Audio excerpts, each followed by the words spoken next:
ಇದು ನೋಡಿ, ಜ್ಯೋತಿ ಬೆಳಗಿದೆ.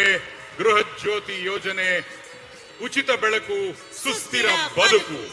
ಕರ್ನಾಟಕ ರಾಜ್ಯದ 1,52,00,000 ಕುಟುಂಬಗಳಲ್ಲಿ ಇವತ್ತು ಬೆಳಕನ್ನು ನೀಡಿದಂಥ ಒಂದು ಗೃಹ ಜ್ಯೋತಿ ಯೋಜನೆ ಕರ್ನಾಟಕದ ಕಾಂಗ್ರೆಸ್ ನೇತೃತ್ವದ ಸನ್ಮಾನ್ಯ ಮುಖ್ಯಮಂತ್ರಿಗಳಾದಂಥ ಸಿದ್ದರಾಮಯ್ಯ ಸಾಹೇಬರು, ಸನ್ಮಾನ್ಯ ಉಪಮುಖ್ಯಮಂತ್ರಿಗಳಾದಂಥ ಡಿ.ಕೆ. ಶಿವಕುಮಾರ್ ಅವರ ನೇತೃತ್ವದಲ್ಲಿ ಈ ಯೋಜನೆ ಅನುಷ್ಠಾನಗೊಂಡಿದೆ ಅಂತ ಹೇಳಲಿಕ್ಕೆ ಅತ್ಯಂತ ಸಂತೋಷ ವ್ಯಕ್ತಪಡಿಸ್ತಾ, ಪ್ರತಿ ಬಡವರ ಮನೆಗಳಲ್ಲಿ, ಪ್ರತಿ ಮಧ್ಯಮ ವರ್ಗದ ಮನೆಗಳಲ್ಲಿ ಎಲ್ಲೋ ಒಂದ್ ಕಡೆ ಅಂಧಾಕಾರದಿಂದ ಇರಬೇಕಾದಂಥ ಸನ್ನಿವೇಶಗಳು ಅವರ ಆರ್ಥಿಕ ಪರಿಸ್ಥಿತಿಗಳ ಕಾರಣಕ್ಕಾಗಿ ಆಗ್ತಾ ಇತ್ತು.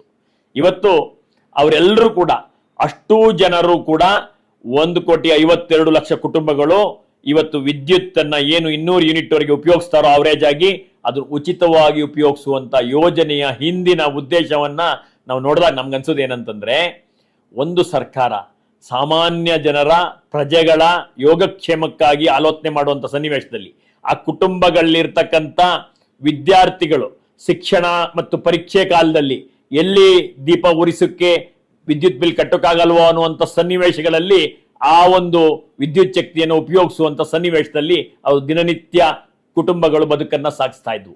ಅಂತ ಕುಟುಂಬಗಳಿಗೆ ಇವತ್ತು ಕರ್ನಾಟಕ ನೀಡಿದಂತ ಈ ಗೃಹಜ್ಯೋತಿ ಯೋಜನೆಯಿಂದ ಅವ್ರ ಮಕ್ಕಳುಗಳು ಒಳ್ಳೆ ವಿದ್ಯಾಭ್ಯಾಸ ಮಾಡುವಂತ ಅವಕಾಶ ಬಂದಿದೆ.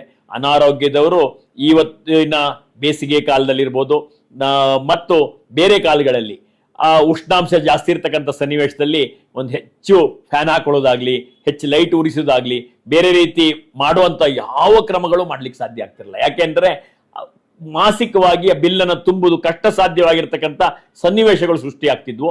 ನಾವೆಲ್ಲ ಅತ್ಯಂತ ಕಿರಿಯರಾಗಿದ್ದಂಥ ಸನ್ನಿವೇಶದಲ್ಲಿ ನಾವು ವಿದ್ಯುತ್ ಶಕ್ತಿ ಪಾವತಿ ಮಾಡಿಲ್ಲ ಅಂತ ಹೇಳಿ ಎಲ್ಲ ಲೈನ್ಮೆನ್ಗಳು ಬಂದು ಕಟ್ ಮಾಡಕ್ ಬಂದಾಗ ಅವ್ರ ಮನವಿ ಮಾಡಿಕೊಂಡು 1-2 ದಿನದಲ್ಲಿ ಹೊಂದಿಸಿ ಕಟ್ಟಿದಂಥದ್ನ ನಮ್ಮಂತ ಕುಟುಂಬಗಳೇ ಅನುಭವಿಸಿರುವಂತ ಸನ್ನಿವೇಶದಲ್ಲಿ ಅತ್ಯಂತ ಆವತ್ತು ದುಡಿದು ಅವತ್ತು ತಿನ್ನುವಂತ ಕುಟುಂಬಗಳು, ತಿಂಗಳು ಒಂದ್ಸತಿ ಊಟಕ್ಕೆ ಬಟ್ಟೆಗೆ ನೇರಾಗುವಷ್ಟು ದುಡಿಯುವಂತ ವರ್ಗಗಳು ಮತ್ತು ಸೆಕ್ಯೂರಿಟಿಗಳಲ್ಲೋ, ಅಡಿಗೆ ಕೆಲಸದಲ್ಲೋ, ಮನೆ ಕೆಲಸದಲ್ಲೋ ಇರುವಂತ ಕುಟುಂಬಗಳು, ಬಾಡಿಗೆನೂ ಕಟ್ಕೊಂಡು ವಿದ್ಯುತ್ ಶಕ್ತಿನೂ ತುಂಬಿಕೊಂಡು ಜೀವನ ನಿರ್ವಹಣೆ ಅತ್ಯಂತ ಕಷ್ಟ ಆಗಿದ್ದಂತ ಕುಟುಂಬಗಳ ಪಾಲಿಗೆ ಇವತ್ತು ಮನೆಗೆ ಬೆಳಕನ್ನ ಕೊಟ್ಟಂತ ಕಾಂಗ್ರೆಸ್ ಸರ್ಕಾರ ಬಗ್ಗೆ ಒಳ್ಳೆಯ ಕೃತಜ್ಞತೆಯನ್ನು ಸಲ್ಲಿಸುವಂತ ಸನ್ನಿವೇಶ ಬಂದಿದೆ. ಅವರೆಲ್ಲರೂ ಪ್ರತಿ ತಿಂಗಳು ಕನಿಷ್ಠ 700-800ರಿಂದ 1,500 ಅವರಿಗೆ ಉಳಿತಾಯ ಆಗ್ತಿದೆ.